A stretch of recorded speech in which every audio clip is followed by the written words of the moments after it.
Blessed be everyone. Welcome to my YouTube channel. Today we are talking about transferring from one spiritual belief system to another spiritual belief system and some of the things you may encounter when you do that transfer. So in this instance, any other type of religion that you may have been involved in via your upbringing or in the past, and then transferring to Wicca, witchcraft, or a pagan belief system.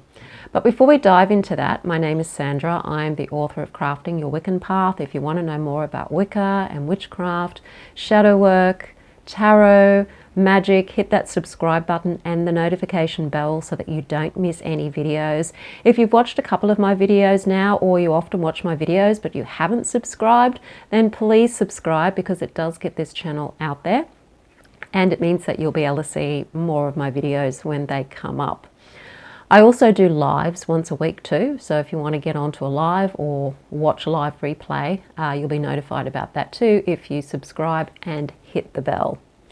Also, if you want to know where to start your witchcraft practice but you're feeling confused, I do have a free video. It's called How to Start Your Witchcraft Practice. It's a special video that's on one of my private channels. So go ahead and sign up to watch that, and that will let you know how you can begin your witchcraft practice. Where do you actually start? What do you need to learn? And how do you pace yourself along the way? So there's a link to that in the description field below this video, as well as on my website, mysterywitchschool.com. So today I wanted to talk about the various things that come up for people. I've had this experience, and I've had a lot of people tell me that they've also had this experience, that when they have come across Wicca or witchcraft or any of the pagan religions or spiritual philosophies, that sometimes there's stuff that carries over from their past belief system or the belief system that they grew up with. Whether they were a part of it or whether they weren't, the fact that they grew up with a certain religious or spiritual belief system does actually create programs in our mind, and it does colour our connection with spirit, our connection with deity, and our connection with ourselves and our spiritual path. And even if we've come to the craft, for example, because we felt a sense of that being home, that being real for us, that being what we are, that being our path, that's what gives us joy, that's what gives us a sense of connection to who and what we really are.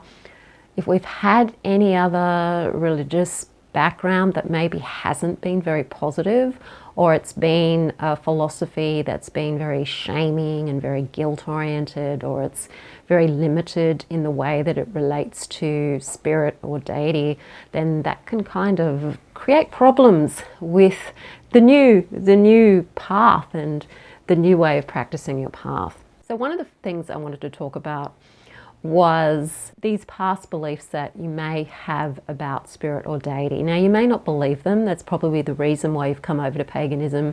You don't believe the ideology or a lot of the belief systems of maybe a religion you grew up in or that is very prevalent in your culture. And so you've come over to Wicca or just witchcraft in general because that's where you feel your sense of connection.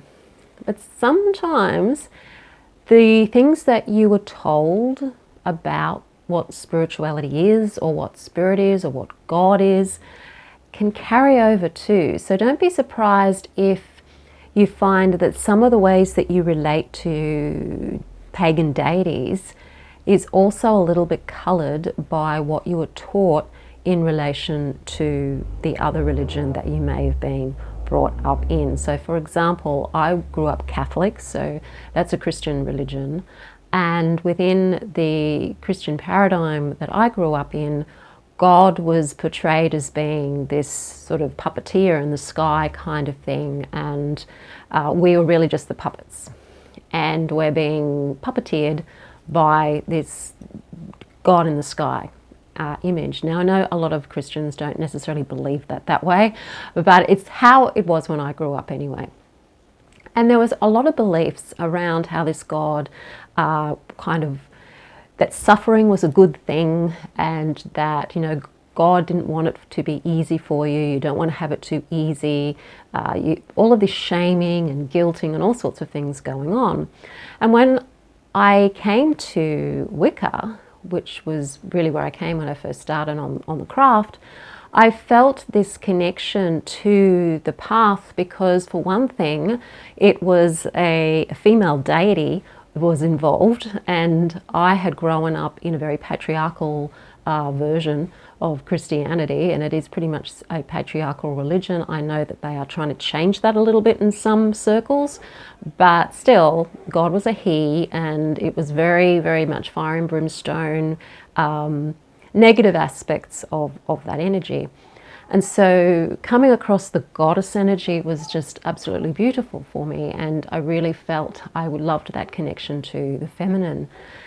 Yet even though my relationship with the goddess is very different, and even with the pagan god is very different, there were still some things about the Christian God that carried along with me into it. One of those beliefs was that, you know, God doesn't want it to be easy. So I kind of transferred that onto my pagan belief system, that, you know, it has to be hard, that if you want to progress in life spiritually, or, you know, psycho-spiritually, it has to be hard, and things aren't going to be easy because it needs to be hard, and all these kinds of things.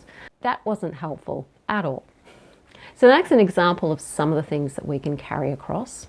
Some of the beliefs about money, prosperity, love, romance, relationships, those things can carry across from one religion to another, even though they're not really a part of the new religion. They can carry over. So there's some things that can be there.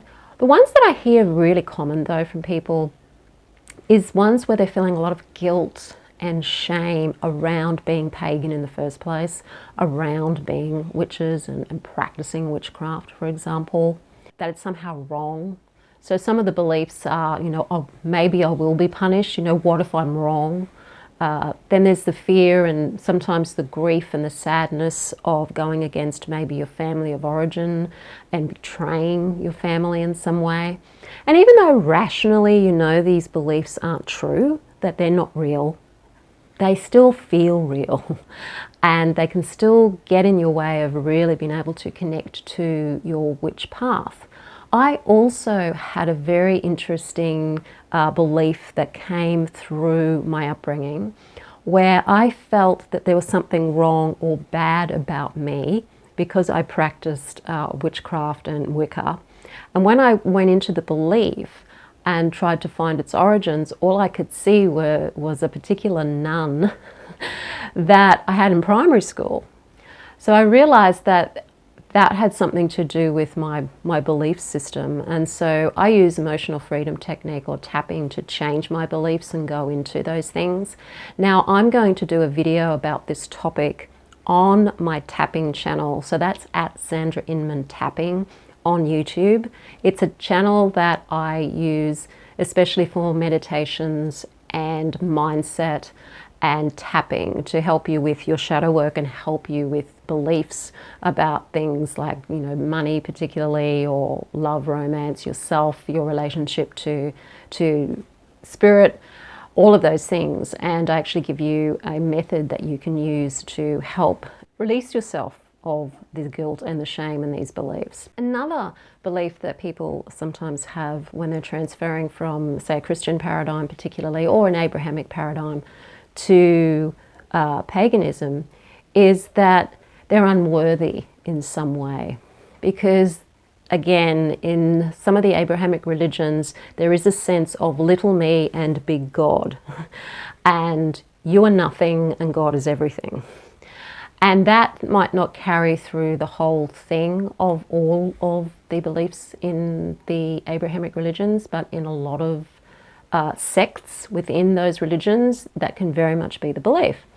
And so we can feel that because we've gone to witchcraft and somehow, you know, it's deemed to be a bad thing, and we were programmed to believe that as we were growing up, that we're not worthy of love, that we're not worthy of prosperity, that, you know, to be a real spiritual person, you have to be poor. To be a spiritual person, you know, you have to have it difficult. You can't want prosperity. You can't want to have it all good. You can't expect to have everything working for you, like good health, good relationships, and, you know, financial prosperity. These things carry over from past religions. There is nothing within a pagan religion of any type that says you can't be prosperous, that you don't deserve to be prosperous, that you can't want to be prosperous.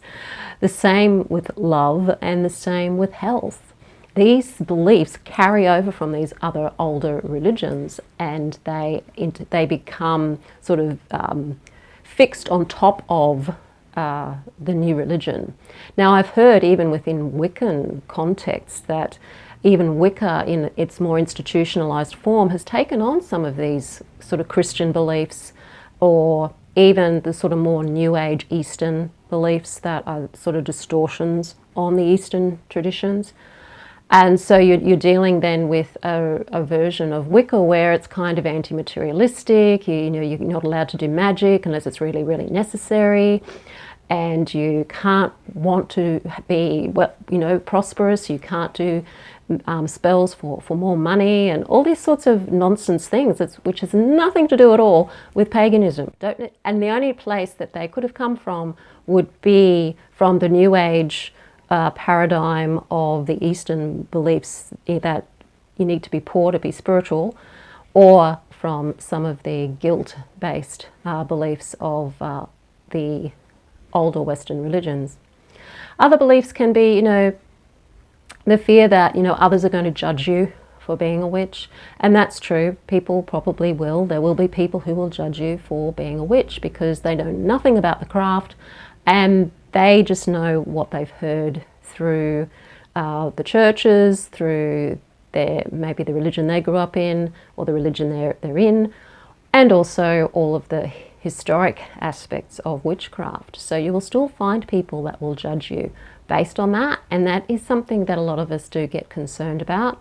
And it's a real concern, but at the same time you can't let it interfere with your path, and so it's something you've got to kind of get over in a way.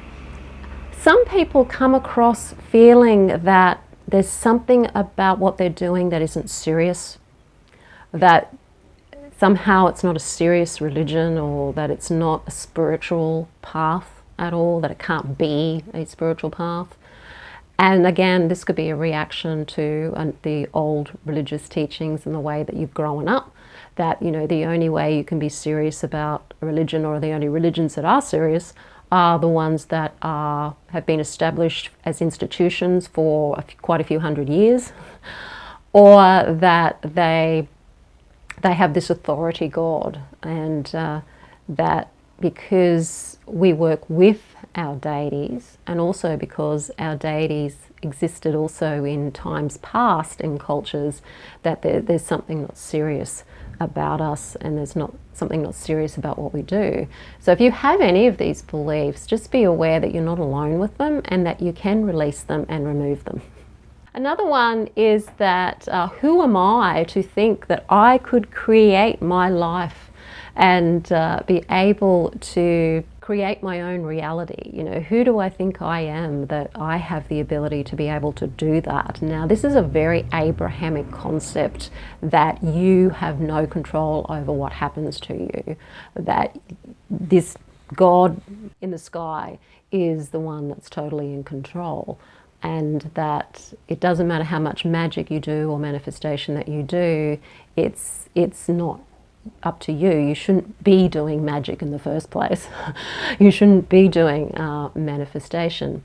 And that can be an old belief system that you may have grown up with too.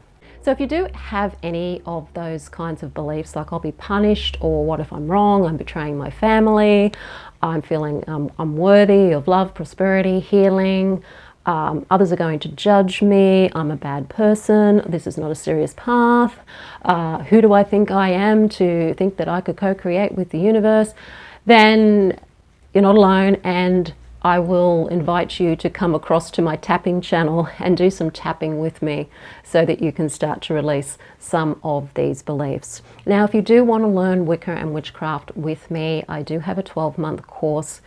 It's an eclectic form of Wicca, and I use the Wiccan form because it's a form, and forms make it easier for us to be able to practice within.